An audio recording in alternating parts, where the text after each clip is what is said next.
All right, what's up, guys? So, as you guys know, for this 60-day sprint, we're just going to be answering all your questions.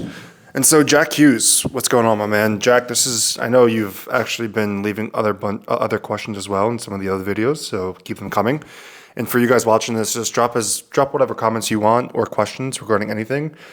Basically, just going to be dropping as much value as I possibly can to your questions. So, let's get into it. And, dude, we had the most eventful past 2 weeks. It was London for Mastermind, then Marbella for Masterminds, and now we are in Italy back again. And so it's just been absolutely chaotic, but I'm excited to just settle down. But let's get into your questions, Jack. So how do you know if your TAM, total adjustable market, is too small for ads? Any good way to find how big the actual market is? Let's say residential setting contractors in the USA. How would you go about seeing if TAM is big enough so you can get a good idea of KPIs to look out for when running the campaign?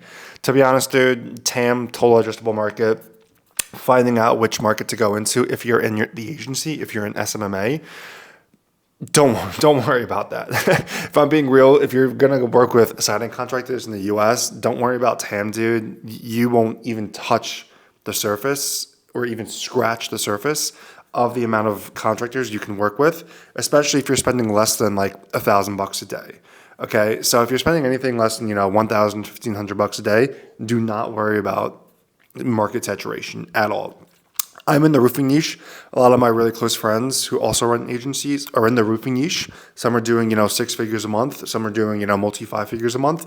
And we don't worry about, like we don't view each other as competition in a sense because the market is just so big. It's so big. And roofing in and of itself, it's a over $100 billion a year industry. And there's so many ways you can move down market, up market, or be in that multi 4-figure range, multi 4 or 5-figure range for the service that you provide. If you want to go super low tier SEO bullshit website subscription, $97, $197, $297 a month, you could do that. If you want to go all the way up market, charge 810, 12K for lead gen services, that's fine as well. Or if you want to start a biz op and go even up market further, charge 30, 40, 50K, you could launch and scale your own roofing agency, your roofing contracting company in, less than 60 days or whatever it so be. And then you can make so much more money on the back end if you want to if you want to expedite the process for somebody, if your offer is like 60 days, start your own roofing company, or an extra 5K if you want to do it in 30 days. And when you move up market so much, people have so much more money because that's your ideal ICP. And it's really cool and unique. And so to answer your question, Jack, dude, don't worry about this. If I'm being completely honest, I don't know where you're at. If this is your first business vehicle and your first agency, just get good at the skills, man. Just get good at sales and marketing and hiring and running ads. And then obviously track all the KPIs. And I think I remember you actually asked if you wanted to see one of the tracking systems that I have. And I think I told you, I just use Excel sheets across the board. And I know you can also build a Claude dashboard. That would take you a lot of time, but I just am in the position right now where I just need to worry about closing more deals and setting more appointments. Like that's pretty much it.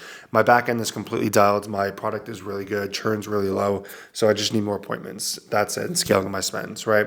But I really hope this helps. And there's so many ways and there's so much opportunity in pretty much any industry if you just have the right mindset. And I really hope that like me talking about going down market, up market, it really opens your mind to what's possible. Because I know, for example, one of my friends had a med spa agency and now they have a med spa biz op and they charge 40 to 50K up front. And then of course they take more revenue on the back ends and they make a ton of money, north of half a mil a month, which honestly, excuse me, I said a ton of money. It's not that much money, right? We have to change our mindset, change our beliefs in this game if we just want to keep getting bigger and bigger and bigger. So I hope this helps understand kind of your question, the answer to your question, Jack. Let me know if you have anything else. And for everyone else watching this, leave whatever comments or questions you have in the comment section below. Sub to the channel. And that's pretty much that. Roam for a week. And I'll see you guys in the next.